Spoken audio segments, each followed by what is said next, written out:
Let's now talk about the breakdowns in the forward flow of speech, which is also known as fluency disorders.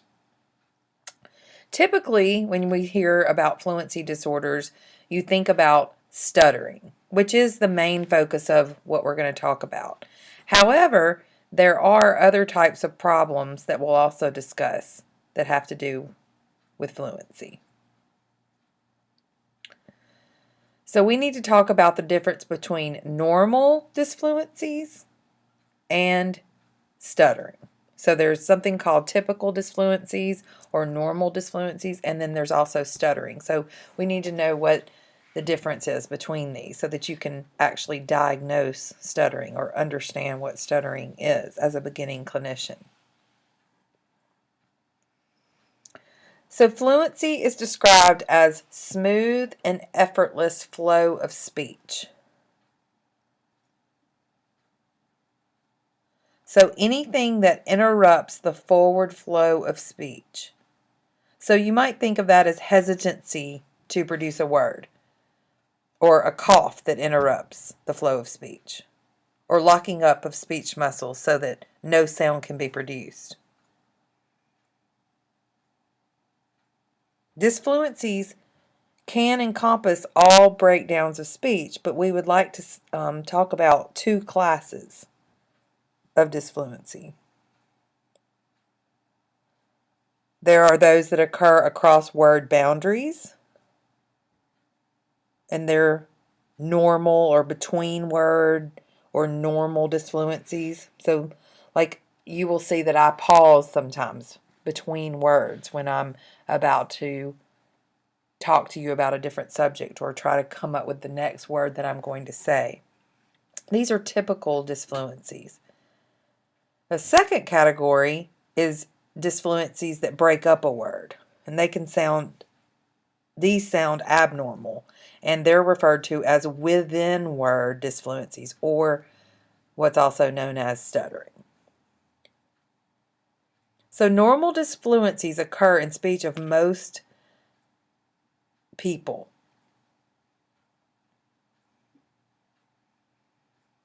So you might notice someone saying, I was going to the movie last night, or can I go, mommy, mommy? To someone who's not trained, the use of interjections such as or phrase repetition such as I want to go, may sound like stuttering. However, these occur for reasons that are recognized by the speaker. For example, they may be distracted when they're having a conversation, or they may be trying to think about what they're going to say, or they may be making sure the person heard them when they're repeating themselves. Or sometimes little children might just be annoying because they really want to go, so they're just going to repeat themselves until they get what they want. But in contrast, when it's a disorder, the speaker knows the intended word, but they have difficulty producing it. So there's a difference in stuttering and then just being disfluent because you're repeating yourself or you're pausing. So stuttering is characterized by sound and syllable repetitions or sound prolongations.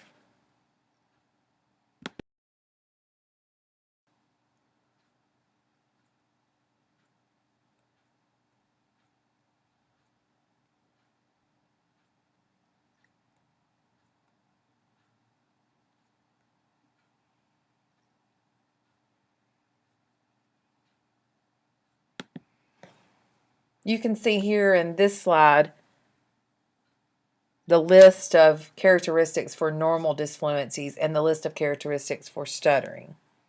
So as you see, the first one for stuttering is sound and syllable repetitions. You also might see monosyllabic or whole word repetitions. There's also what's called prolongations. And there can also be inaudible sound prolongations where you don't hear the prolongation, but they're actually stopped. There are the overt speech characteristics, which are the disruptions in the flow of the speech. They can occur within the respiratory, phonatory, or articulatory systems, but they're all perceived as stuttering. There's physical concomitants. These are the behaviors that are in association with stuttering and often signal a person's attempt to deal with it. So this can be eye blinking or hitting their leg or torso movements or any tense body movements. There's also physiological activity. This can be skin reactions or pupil reactions or brainwave activity. There's affective features, which include emotional reactions, avoidance behaviors, fear, sadness, frustration. There's the cognitive process, which is the planning and producing the speech. The person's awareness, the manner in which they react to this awareness, their reactions to the stuttering. And then there's the social dynamics, the way that the stuttering affects their interactions or their class participation, interactions with friends or classmates.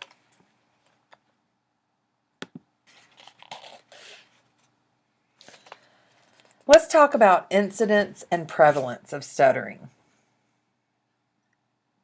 Stuttering is a disorder of childhood, with 60% of the cases beginning before the age of 3 and 95% of the cases by 48 months or age 4.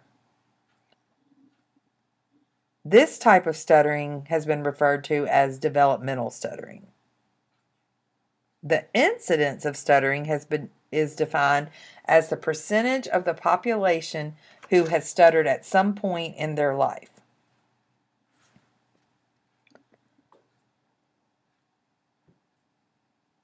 So this can include children who have stuttered for 2 weeks but outgrew the problem, and the adolescent who is still stuttering, or the adult who is still stuttering.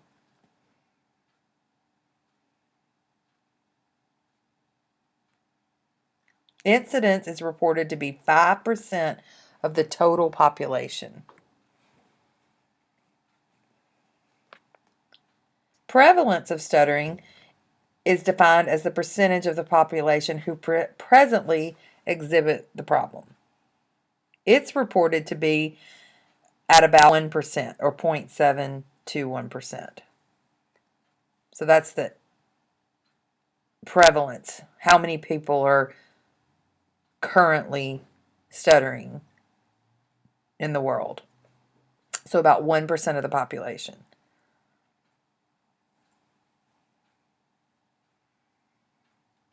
So you should note that if you look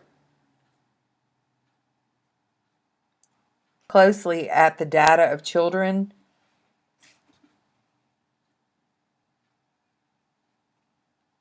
stuttering onset, the prevalence is approximately 2.6%.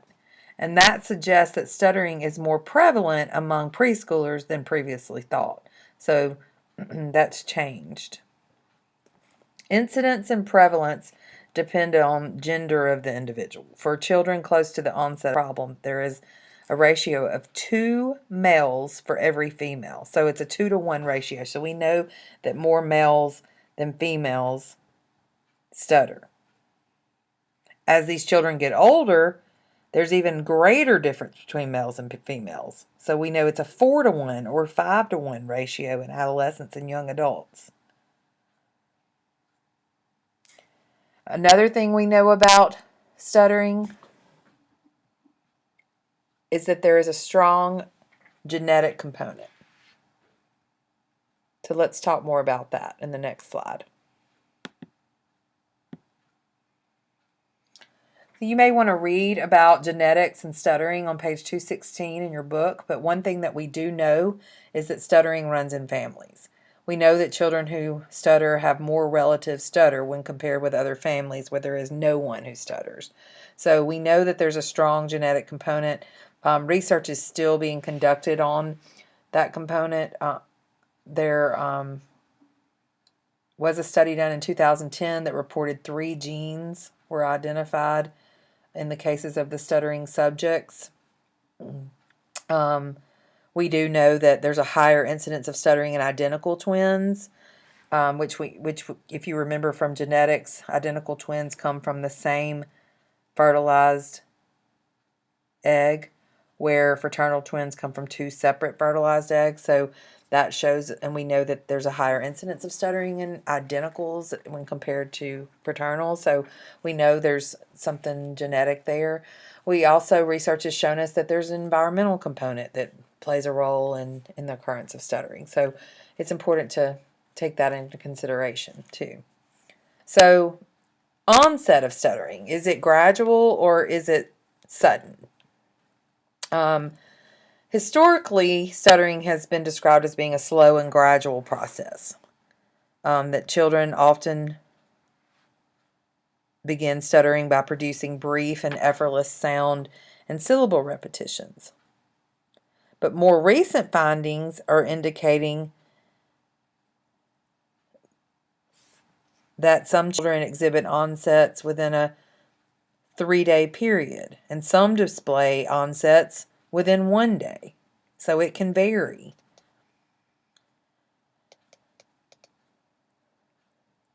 So we must know that there's a variability within stuttering. Some populations have more emotional distress than others. So we have to take that into consideration. Does that affect the onset of stuttering, or how severe it is, or how mild it is, or moderate? The speech-language pathologist has to take into consideration the parent's concerns and the parent's emotional state when dealing with the child who stutters. So there's a very big emotional component in addition to the behaviors themselves. So a lot of counseling is involved sometimes in treatment.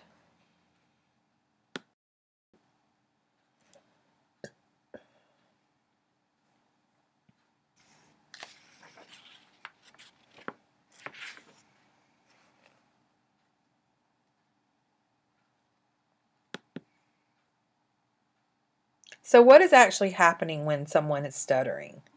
Well, it can be described in 4 phases. Phase 1 is usually when the child is about age 2 to 6. There are these easy repetitions or for sounds and syllables. Then there's phase 2, that when the child is in elementary school and there's an awareness of the stuttering, but there's little concern usually here at this stage. The problem becomes more chronic, but the child shows little or no concern about the problem, even though they see themselves maybe as a stutterer. In phase 3, which is age 8 to adulthood, the client stutters as a function of specific situations. Various words and sounds are now continually problematic. But there continues to be little or no avoidance of speaking situations. And during the final phase, which is phase 4, this is later adolescence and adulthood, the client fears and anticipates certain situations, specific words, sounds, and situations such as public speaking or telephone, or they may avoid certain people or situations because of fear or embarrassment.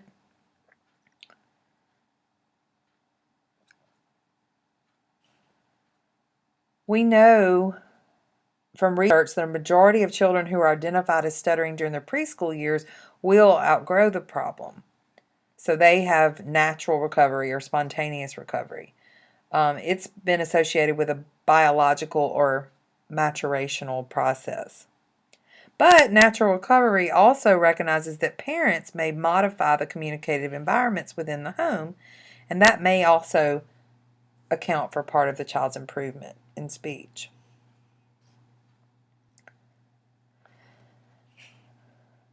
So there are some people who say if a preschooler is stuttering, you ignore it, you don't call attention to it. And then there's other people who say you do want to begin some type of therapy or at least training the parent so they can adapt the environment.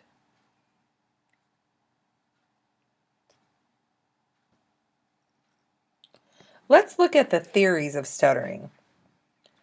What does research tell us about why people are stuttering or the causes of stuttering? There are organic theories, behavioral theories, linguistic theories, and then biology and environmental theories. The organic theories focus on the biological or physiological explanation.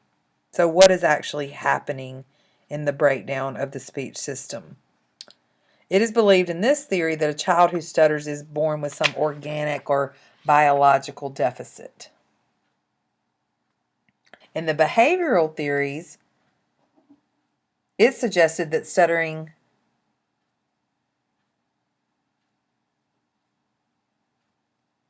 is a learned behavior.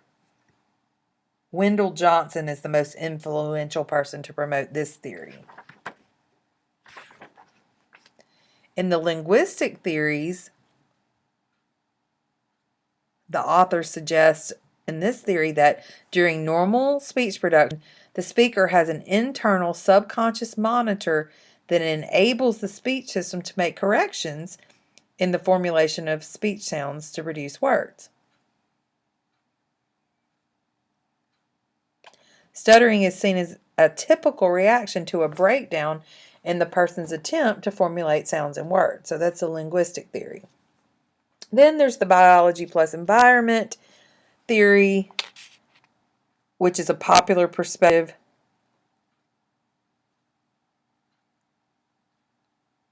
It's noted here that this researcher is not trying to explain the cause of stuttering, but consolidate all the information that we know about the problem and help explain why the speech might break down. So it's suggested that the child is born with a set of abilities: motoric function, emotional development, cognitive development, linguistic development, and hypothesized that when the demands of the communication environment or the internal demands of the child, the pressure he's putting on himself, and the capacity to deal with this may result in stuttered speech.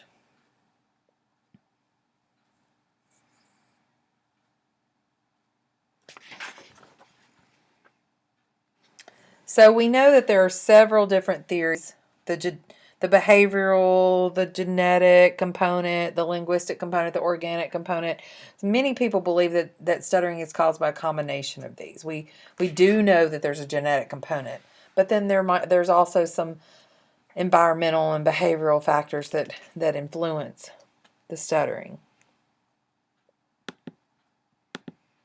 So your best bet is to maybe adopt a little bit of all of these theories and come up with your own understanding of stuttering and why it occurs. So how do we actually evaluate stuttering? The SLP must make a decision regarding the presence of the problem, if there's a need to intervene, and how will intervention take place. So the evaluation must focus on the actual speech and language skills of the client, the interaction between the client and his or her environment, and their awareness and reactions to the speech and their environment. So we may need to do several speech samples. There could be video samples or even audio recordings of the child in different environments. So at least two, one at home, one at school. It's important for the parent to bring in these samples or email these samples, these video samples to you, so that you can actually see them in their natural environment and how they're actually stuttering, what types of disfluencies are being used, the number of repetitions the client is using. The SLP will also look at speech motor coordination, any language problems or vocal quality. If it's a child, the SLP will interview the parent and find out about behaviors, attitudes, their response to the stuttering. They'll also interview the child, see how the child interacts with the adult or other people, peers, relatives. Questionnaires can be used to find out their attitudes and behaviors, or the parents' attitudes and behaviors. What's their emotional perception? Observation can be used.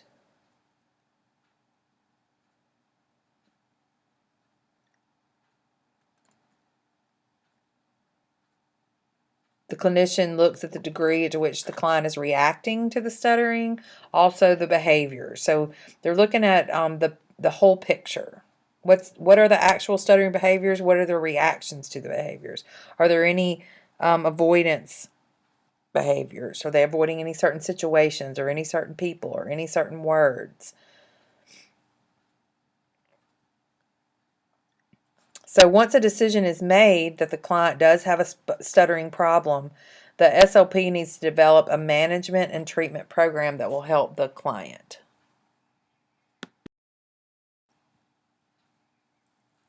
So what does treatment look like?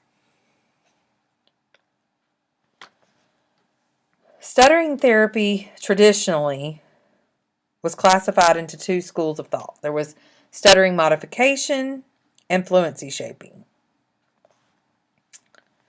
So therapy programs that are classified as stuttering modification focus on the reduction of the avoidance behaviors. So the ultimate goal being to accept the stuttering, confront the fears, talk about the problems, kind of counseling, learn about the difficult communication situations, and just try to learn to stutter in an easier manner. They're taught that stuttering is part of their lives. It's going to always be a part of their lives. And in order to be successful, they have to deal with it. They have to learn how to deal with it in a healthy way. Now, fluency shaping programs are where you work with the client to replace the stuttered speech with fluent speech. And it's believed that the client is using a number of inappropriate strategies to produce speech, and so that results in stuttering, so we're trying to change that. So when a client produces fluent speech, they'll receive verbal rewards, and they're encouraged to continue to use that fluent speech or use those shaping behaviors. There's also a combination of these two, which is often used, and I use this a lot in my practice. So where you're actually teaching some replacement strategies, but you're also helping the client to understand that they are a stutterer and that it's okay to stutter, and you're not going to try to get them to completely stop stuttering and kind of just accept it, but then also have some strategies to compensate when they do actually stutter. So you can do a combination of these two.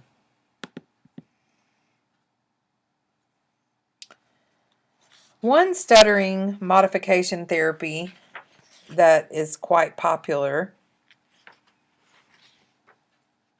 is known as MIDVAS, which was developed by Charles Van Riper. And Van Riper is kind of our grandfather of communication disorders. And he was actually a person who stuttered himself, and he developed this program, and it encouraged the client to confront their avoidance behaviors, confront their fears, and then eventually modify their speech. So it's broken down into motivation, the client learning to accept their speech, the identification, which is self-analysis and exploring the fear and guilt and frustration, desensitization, which is working towards increased tolerance for the stuttering, reducing those avoidance behaviors, approximation, which is stuttering in a more acceptable manner. So the pull out, so modifying the stuttering in the middle of a word to keep the speech flowing. Cancellations, which is repeating stuttered word fluently immediately after stuttering it. And preparatory set, which is the client's anticipating the stuttering and then they make laryngeal and articulatory changes to the speech so that it sounds more fluent. And then finally, there's stabilization, which is getting the client to accept responsibility for all changes. So there's an emotional outlook, and it improves stuttering and helps them to not avoid situations, helps them to deal head on with the actual stuttering. So, in contrast to stuttering modification programs, clinicians who use fluency shaping programs work to replace that stuttered speech with fluent speech. So, some fluency enhancing skills that might be taught include slow, smooth manner, phrasing. They're taught to break up long sentences into chunks so the fluency skills are easier to apply. Blending the words, stretching. So clients are instructed to stretch their vowels as they connect their words during speech. There's something called light contact, where the articulators are lightly touching the other active articulators touching the passive articulators, so they're lightly touching there. And then something called easy onset, which is actually air coming out of the vocal folds before speech is initiated. So it's kind of allowing those vocal folds to adduct a little lighter because that air has helped flow previously. So all of these fluency enhancing or fluency shaping skills can be used to help the child have more fluent speech. But again, probably the best way is to use those with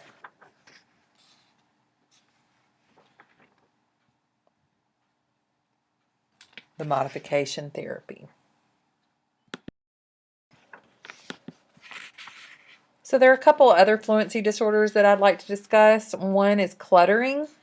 Cluttering can sometimes be mistaken as stuttering or as an articulation impairment. Cluttering is characterized by rapid and dysrhythmic speech.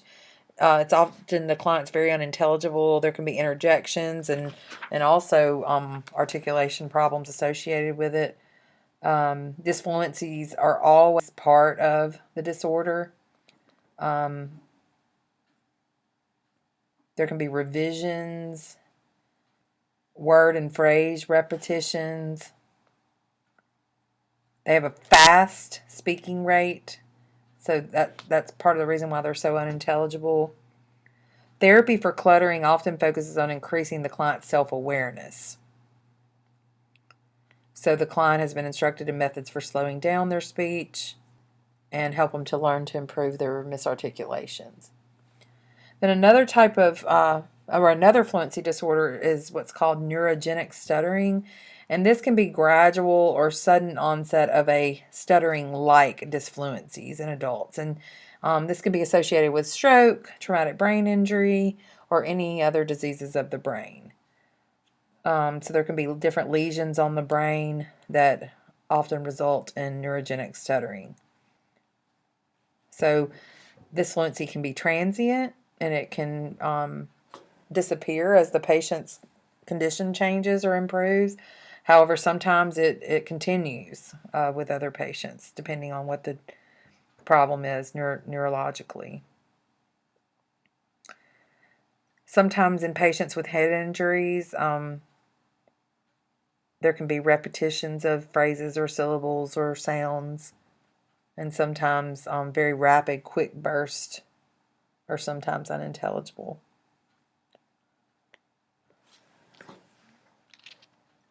So in the next video, in the next slide, I'm going to show you two samples of fluency disorders. One is a stuttering video, and the other is a cluttering video. Please click below to watch these two examples.